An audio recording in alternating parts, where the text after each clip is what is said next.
కవిత మధ్యంతర bail petition విచారణ వాయిదా పడింది. ఈ నెల 4న మధ్యాహ్నం లంచ్ బ్రేక్ తర్వాత రౌస్ ఎవెన్యూ కోర్టు కవిత బెయిల్ పిటిషన్ పై మళ్లీ విచారణ చేపట్టనుంది. కవిత తరపున అభిషేక్ మను సింఘ్వి వాదన వినిపించారు. ఈడీ కౌంటర్ కు ఈ నెల 3న సమాధానమిస్తారని కవిత తరపు లాయర్ సింఘ్వి తెలిపారు. ఎఫ్ఐఆర్లో కవిత పేరు లేకున్నా అరెస్టు చేశారని సింఘ్వి కోర్టుకు తెలిపారు. అరుణ్ పిళ్ళై 9 సార్లు ఇచ్చిన వాంగ్మూలంలో కవిత పేరు ప్రస్తావించలేదన్నారు. కానీ ఆ తర్వాత కవితకు వ్యతిరేకంగా వాంగ్మూలం ఇచ్చారని సింఘ్వి అన్నారు. మొదటి ఛార్జ్షీట్ దాఖలు చేసిన 18 నెలల తర్వాత కవితను అరెస్టు చేశారని కోర్టుకు తెలిపారు సింఘ్వి. కవిత విచారణకు సహకరించినప్పుడు అరెస్టు చేయాల్సిన అవసరం లేదన్నారు. కేసు దర్యాప్తునకు కవిత సహకరిస్తున్నారని, కేసు దర్యాప్తు సమయంలో 3 సార్లు ఈడీ విచారణకు హాజరైనట్లు తెలిపారు న్యాయవాది సింఘ్వి.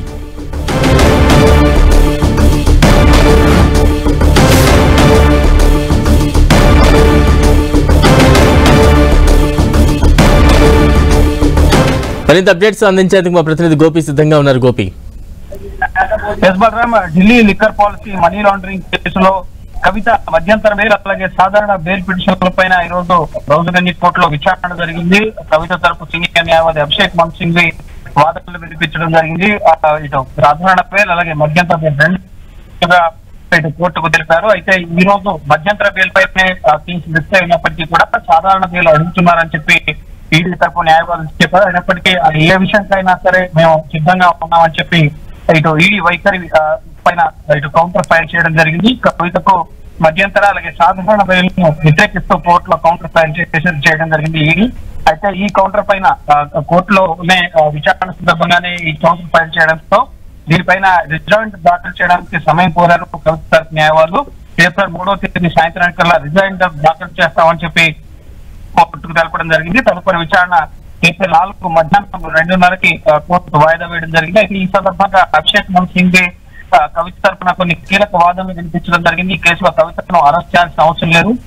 మొదటి ఛార్జ్ షీట్ ఆ తర్వాత సప్లిమెంటరీ ఛార్జ్ షీట్లు దాఖలు చేసిన 18 నెలల తర్వాత కవితను అరెస్ట్ చేశారు. లిక్కర్ కేసు దర్యాప్తు మొదటి నుంచి కూడా కవిత సహకరిస్తుంది. 3 సార్లు విచారణకు హాజరయ్యారు. గంటల తరపుడి కవితను ప్రశ్నించారు. సో కవితను అవసరం లేకపోయినా కూడా నిబంధనల విరుద్ధంగా సుప్రీంకోర్టులో అండర్టేకింగ్ ఇచ్చిన తర్వాత కూడా కవితను అరెస్ట్ చేసిన పరిస్థితి ఉంది. ఎన్ఫోర్స్మెంట్ డైరెక్టరేట్ ఏకపక్షంగా చట్టవిరుద్ధంగా వ్యవహరిస్తుందన్న వాదనల్ని మరోసారి వినిపించడం జరిగింది. అలాగే ఎఫ్ఐఆర్ లో కవిత పేరు లేదు.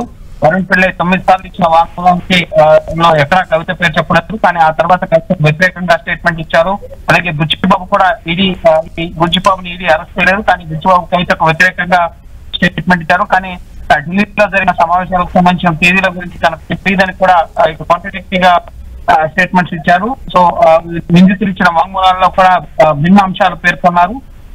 సో ఈ కేసు దర్యాప్తుకు సంబంధించి మొదటి నుంచి కూడా కవిత సహకరిస్తున్నారు కాబట్టి అలాగే సమాజంలో గుర్తింపు ఉన్న మహిళగా కూడా చూడాలి. కవితకు సంబంధించిన చిన్న కుమారుడు పరీక్షల నిమిత్తం కూడా మధ్యంతర బెయిల్ కోరుతున్నాం, అలాగే హెల్త్ గ్రౌండ్స్ కింద కూడా బెయిల్ ఇవ్వాలని చెప్పి కోరుతున్నాం అని చెప్పి సింఘ్వి వార్తలు వినిపించారు. అయితే ఈడీ దాఖలు చేసిన కౌంటర్ పైన రిజాయింట్ సంపాదించేందుకు అలాగే సుదీర్ఘ వాదనలు జరుగుతున్న సమయంలోనే ఈ కేసు విచారణ మరో తేదీకి వాయిదా వేస్తామని చెప్పి జడ్జి కావేరి గోయల్ చెప్పినప్పుడు తదుపరి ఈ కేసు విచారణ 4వ తేదీకి లిస్ట్ చేయడం జరిగింది. 4వ తేదీ మధ్యాహ్నం 2:30కి రెవెన్యూ కోర్టులో కవిత బెయిల్ పిటిషన్ విచారణ జరగబోతోంది. ఈడీ మాత్రం ఇటు కవితకు బెయిల్ ఇవ్వద్దు అంటే కవిత బెయిల్ పిటిషన్ ను వ్యతిరేకిస్తున్న పరిస్థితి. దానికి సంబంధించిన రిప్లైలోని అంశాలు కూడా ఈ రోజు సాయంత్రం వెలుగులోకి వచ్చే అవకాశం ఉంది. కవిత బయటకు వస్తే ఈ కేసు దర్యాప్తు పైన ప్రభావం పడుతుంది. అలాగే సాక్షులను నిందితులను ప్రభావితం చేసే అవకాశం ఉంది.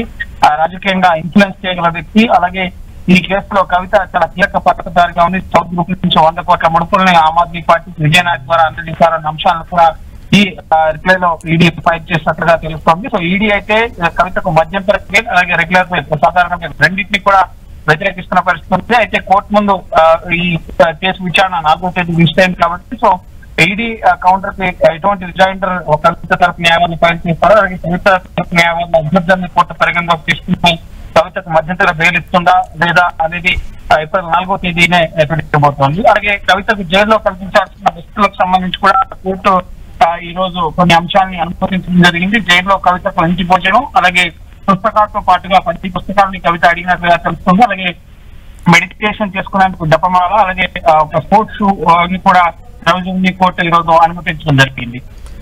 Right, thank you Gopi.